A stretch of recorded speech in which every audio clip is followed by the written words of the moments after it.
अस्सलाम वालेकुम dear student. इस वीडियो में हम करेंगे क्वेश्चन है हमारे पास 18। इसमें कहते हैं आपने फाइंड आउट करना है जी calculate the variance, only variance find out करना है। और साथ साथ ये क्वेश्चन शॉर्ट क्वेश्चन और एमसीक्यूज के लिए बेहद इम्पोर्टेंट है, इस पर निशान लगा देना है अपने, ये बहुत इम्पोर्टेंट है। इसके ज़रिए ही एमसीक्यूज आपसे पूछे जाते हैं। चलिए इसका वेरिएंस फाइंड आउट करना है। वेरिएंस के लिए हमें क्या क्या चाहिए होता है? वेरिएंस होता है स्क्वायर, ये होता है sum of X square divide by N minus sum of X divide by N whole square.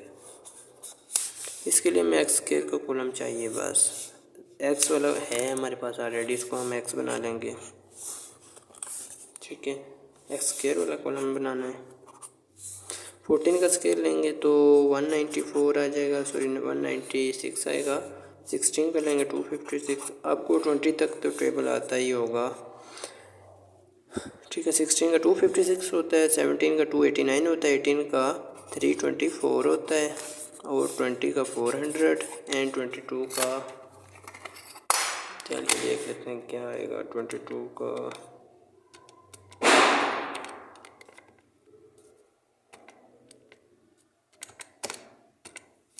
484। चलिए सारे का सम कर लेता हूँ मैं। 14 plus 16 plus 18 plus 20 plus 22 that is मेरा आ रहा है 90। इस सारे का भी सम में कैलकुलेट कर लेता हूँ। 196 plus 256 plus 324 plus 400 plus 484 that is आ रहा है 1660। इसमें मैं पुटअप करता हूँ ये सारी वैल्यूज़। ये आएगी 1660 डिवाइड बाई एन। एन है नंबर ऑफ वैल्यूज़ 1 2 3 4 5 वैल्यूज़ हैं, divide by n 5 minus sum of x that is 90 है डिवाइड बाई 5 होल स्क्वायर। अब एक बार में मैं सारा ये काउंट कर लूँगा। 1660 divide by 5 minus bracket start करूँगा 90 डिवाइड बाई 5 होल स्क्वायर करूँगा तो ये एंटर करूँगा, ये आ गया मेरा 8। मे भी आप लोगों का भी 8 ही आ रहा होगा, ये आ गया वेरिएंस। अब इसकी जो कुछ प्रॉपर्टीज़ हैं सिर्फ आपने एक नज़र से देख ली तो आप सब लोगों को आ जाएंगी।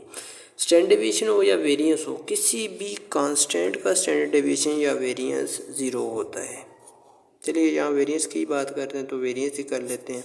इसको VAR वेरिएंस भी लिखते हैं, वेरिएंस ऑफ एक्स इस तरह भी लिखते हैं, अकेले एस से भी रिप्रेजेंट करते हैं।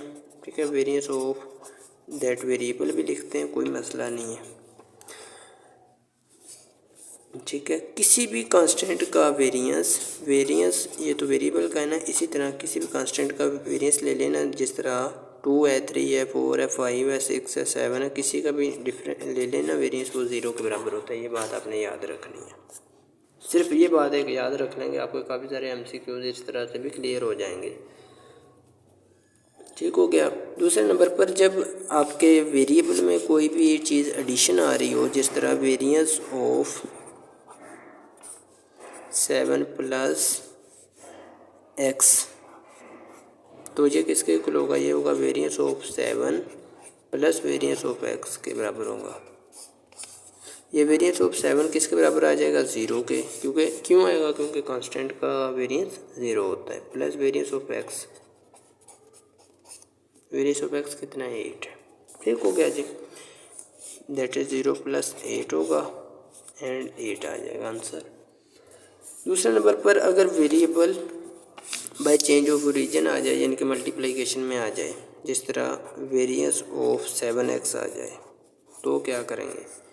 तो वेरी सिंपल, 7 बाहर आ जाएगा, बट जब बाहर आएगा तो स्क्वायर इसका बन जाएगा। 7 बाहर आ गया, वेरिएंस ऑफ x आ जाएगा, दैट इज़ क्या है? 7 का स्क्वायर 49 है into variance of x। Variance of x है ये आपका 8, 49 को 8 से मल्टीप्लाई करना पड़ेगा, that will be the answer. ये दो प्रॉपर्टीज़ हैं, एक ये कि कांस्टेंट का वेरिएंस 0 होता है, दूसरा जब अलग अलग करना है तो अलग अलग प्लस होगा, तीसरा जब ये मल्टीप्लिकेशन में आ जाए तो बाहर निकल के ये स्क्वायर हो जाता है। अभी यहाँ पर मैं ये क्वेश्चन सारे करता हूँ, इसके जितने भी हैं। पहले मैं कहते हैं कि फाइंड दी विदाउट रिकैलकुलेशन ही दोबारा करनी। Find the variance after adding 5 to each observation.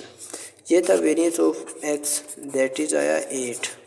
कहते हैं जब हर वैल्यू में आप एक्स की हर वैल्यू में आप 5 ऐड कर दें तो क्या होगा। वेरी सिंपल, ये आ जाएगा वेरिएंस ऑफ एक्स जिस तरह हमने यहाँ पर किया, प्लस वेरिएंस ऑफ 5। कांस्टेंट का वेरिएंस किसके बराबर होता है, 0 के, प्लस वेरिएंस ऑफ एक्स, ये ऐसे ही आ जाएगा। वेरिएंस ऑफ एक्स कितना है, 8 है, 8 प्लस 0 आएगा, दैट इज़ 8 हो जाएगा। यहाँ तक क्लियर हो गया, फर्स्ट पार्ट हमने कर लिया। उसके बाद नेक्स्ट देखिए क्या कहते हैं। नेक्स्ट कहते हैं जी सब्ट्रैक्टिंग 5 फ्राम ईच ऑब्जर्वेशन। यहाँ ऐड हो रहे थे, यहाँ माइनस होंगे। अब एक और भी यहाँ पर चीज़ है, एक्स माइनस हो जाए 5 से तो क्या लिखना है। जब लिखना है ना दोबारा तो फिर आपने एडिशन में ही लिखना है। कैसे, मैं आपको बताता हूँ। वेरिएंस ऑफ एक्स प्लस लिखना है, माइनस नहीं लिखना, ये बात आपने याद रखनी है। वेरिएंस ऑफ 5 के, ये वेरिएंस ऑफ एक्स तो पता है 8 है, ये 0 हो जाएगा, plus 0, that will be also 8। Clear हो गया जी। अब आगे चलें। तीसरे में कहता है by multiplying each observation bye 2। Her observation को अगर आप 2 से मल्टीप्लाई करें, variance of her atom of x को 2 से मल्टीप्लाई किया तो क्या होगा, 2 बाहर निकल जाएगा। जिस तरह हमने ये 7 बाहर निकाला था, इसका स्क्वायर हो जाएगा, 2 बाहर हो जाएगा, इसका स्क्वायर हो जाएगा। वेरिएंस ऑफ एक्स ऐसे ही साथ आ जाएगा, 2 का स्क्वायर 4 होता है। वेरिएंस ऑफ एक्स कितना है, 8 है। ये 8 मैं कहाँ से लगा रहा हूँ, ये मैं यहाँ से लगा रहा हूँ जो हमने निकाला है इस क्वेश्चन को सॉल्व करके। ठीक हो गया, 4 8 था 32। उसके बाद फोर्थ देखें। फोर्थ में कहता है जी अगर by dividing each observation bye 2, अगर हर ऑब्जर्वेशन को डिवाइड 2 पे करें।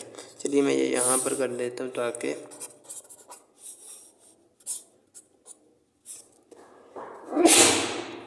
शुक्र अल्हम्दुलिल्लाह। सॉरी स्टूडेंट्स, वेरियस हर एटम को 2 पे डिवाइड करने से क्या होगा। ये भी बिल्कुल अगर मैथमेटिक्स के अगर आप स्टूडेंट हैं तो आपको समझ आ चुकी होगी। जिस तरह मल्टीप्लाई हुआ है इसी तरह डिवाइड हो रहा है। इसको अब हम बाहर निकाल लें, 1/2 को 1/2 कह लें, या ये डिवाइड में हो रहा है तो बाहर डिवाइड में रहेगा, बट इसका स्क्वायर रहेगा। वेरिएंस ऑफ एक्स 1/2 का स्क्वायर कितना होता है, 4। वेरिएंस ऑफ एक्स कितना है जी, 8। ये कैंसिल आउट हो जाएगा, 4 2 था 8। ठीक हो गया। अब फिफ्थ देख लें। फिफ्थ में कहते हैं multiplying each observation bye 2 and adding 5।